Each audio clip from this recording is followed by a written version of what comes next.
ಜಮೀನು ವಿವಾದಕ್ಕೆ ಎರಡು ಗುಂಪುಗಳ ನಡುವೆ ಮಾರಾಮಾರಿ. ಸಿರಾಮಿಕ್ ಕಾರ್ಖಾನೆ ಪರ ಬಂದಿದ್ದ ಕೋರ್ಟ್ ಆದೇಶ. ಜನರಿಂದ ಸಿಬ್ಬಂದಿ ಮೇಲೆ ಹಲ್ಲೆ, ಇಬ್ಬರಿಗೆ ಗಂಭೀರ ಗಾಯ. ಖಾನಾಪುರದ ವಿದ್ಯಾನಗರದಲ್ಲಿ ಘಟನೆ.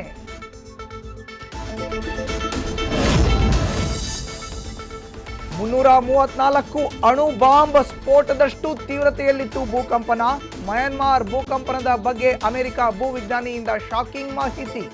1664ಕ್ಕೂ ಹೆಚ್ಚು ಜನರ ಸಾವು. ಮುಂದುವರೆದ ರಕ್ಷಣಾ ಕಾರ್ಯಾಚರಣೆ.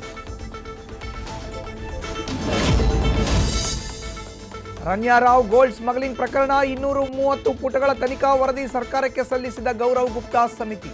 ಪ್ರೋಟೋಕಾಲ್ ಬಳಕೆ ಡಿಜಿಪಿಗೆ ಗೊತ್ತಿತ್ತು, ಆದರೆ ರಾಮಚಂದ್ರ ರಾವ್ ಹೇಳಿಕೆ ಸಾಕ್ಷ್ಯವಿಲ್ಲ ಅಂತ ಉಲ್ಲೇಖ.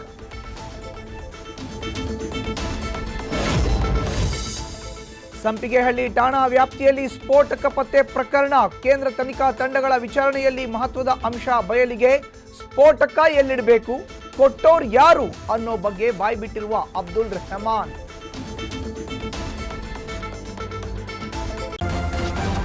ನ್ಯೂಸ್ ಫಸ್ಟ್, ನಿರ್ಭೀತಿಯಿಂದ ನಿಮ್ಮ ಪರವಾಗಿ.